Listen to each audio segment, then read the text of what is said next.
Segunda-feira, dia 22 de setembro, e no vídeo de hoje iremos fazer um apanhado da carteira, minhas projeções com relação a dividendos, ideias de próximos aportes, visão geral da rentabilidade da carteira, dos dividendos e mais. Bom, é sempre bom ressaltar que a carteira sincronizada aqui no Investidor 10 ela é mais completa e organizada que no aplicativo do BTG, tendo em conta que lá eles não levam em consideração o histórico da carteira antes da migração para a própria corretora, e porque também não juntam os dados dos investimentos no exterior. Bom, então dito isso, vendo o resumo geral da carteira, percebemos que com a variação o patrimônio acumulado chegou aos 25 mil e o valor investido um pouco menos, 24.800. Então, provavelmente no próximo aporte a gente já bate a marca dos 26 investidos.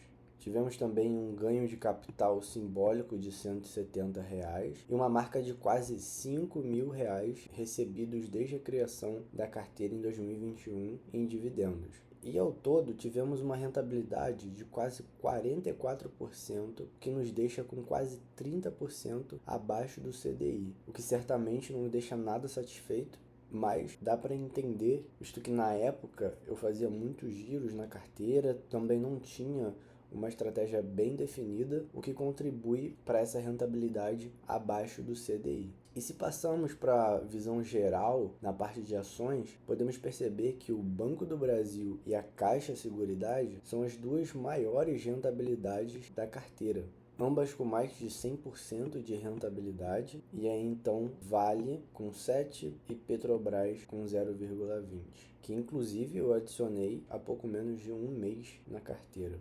Partindo aqui então para a parte dos ETFs internacionais, a minha posição recente em VOO deu uma rentabilidade de 3,5%. E assim, é incrível como se expor ao exterior pode dar uma rentabilidade, um retorno tão rápido em pouco tempo. Se eu não me engano, está indo para terceira semana, segunda semana e meia que eu investi no VOO e a rentabilidade já está em 3,5%.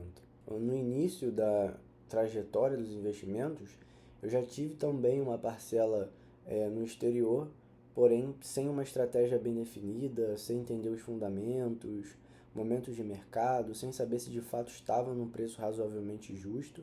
E se tratando de Estados Unidos, né, o exterior, é bem mais difícil você encontrar boas empresas negociadas perto do seu valor justo e principalmente baratas. E tendo uma estratégia bem alinhada, fica bem mais claro de você entender a parte superficial do mercado lá no exterior. E principalmente ter essa clareza que nem sempre você vai conseguir encontrar uma empresa boa ali bem no seu valor justo ou barata, como eu havia mencionado antes. Bom, indo agora para a parte de renda fixa, nós estamos com uma rentabilidade negativa de 7%, o que certamente me chama a atenção a um eventual próximo aporte. O que significa que o preço do título caiu, que a rentabilidade assegurada por ele aumentou. Indo aqui no momento em que gravo o vídeo e no aplicativo do BTG, para IPCA mais 7,11% ao ano. E dando uma olhada aqui na corretora, o meu preço médio fica em IPCA mais 7,05, o que significa que eu tenho a chance de aumentar a minha rentabilidade no prêmio pré-estabelecido pelo Tesouro, e em contrapartida tendo uma rentabilidade negativa maior também no momento em que a taxa de juros ainda não abaixa. Bom, dito isso, é sempre bom lembrar do custo de oportunidade. A ideia é que a gente sempre analise todas as classes de ativos, as ações que estão em um bom preço e o dólar, que no momento em que gravo o vídeo está a 5,34, né, está em queda, e eu julgo que está num bom momento de compra e ao mesmo tempo aumentando a exposição no mercado exterior e fugindo um pouco do risco Brasil. Então agora para projeções de dividendos, nós temos até o momento no ano o total de 1.160 de dividendos recebidos, frente a 1.600 recebidos no ano passado. E até o momento, se nós olharmos aqui na parte de dividendos provisionados, nós temos Caixa e Petrobras pagando ainda até o final do ano. E levando em conta só esses recebimentos, nós não bateríamos o recorde do ano passado, e mesmo esperando eventuais dividendos do Banco do Brasil,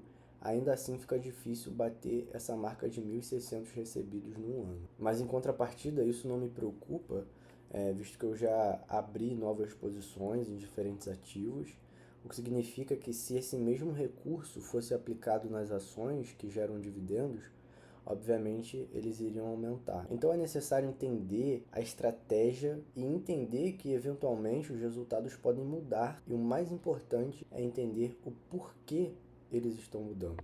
E se de fato não ficar para esse ano o recorde de dividendos recebido no total, certamente no ano que vem esse recorde virá. Bom, e aqui nós temos os dados da evolução da renda mensal desde 2021. E aqui a gente consegue perceber o porquê a renda variável tem esse nome, né?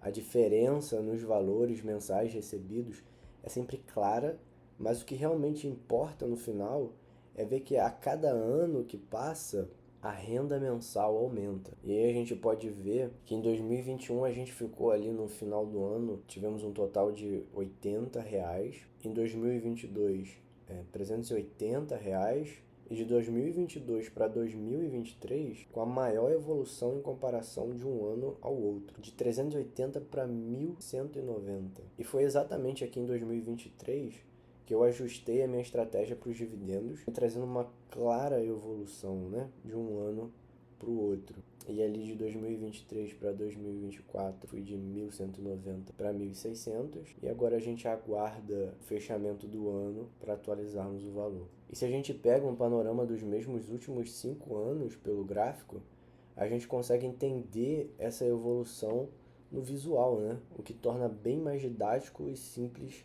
de perceber essa evolução ao longo desses 5 anos. E indo um pouco aqui mais a fundo na questão de projeção, eu tenho aqui alguns dados para a gente ter uma ideia do que a gente pode gerar de dividendo aqui ao longo dos anos com a nossa carteira. A renda anual esperada para 2026 seria de 1.569, o que dá uma média mensal de 130, e no ano de 2027 uma renda anual de 218, e no ano de 2027 uma renda anual de 218 e uma média mensal de 176. E ao final do ano de 2030 a gente teria aqui uma renda anual de 430 e uma média mensal de 344. Bom, então a gente sabe que aquela projeção é como se a gente tivesse o capital investido até aquele momento.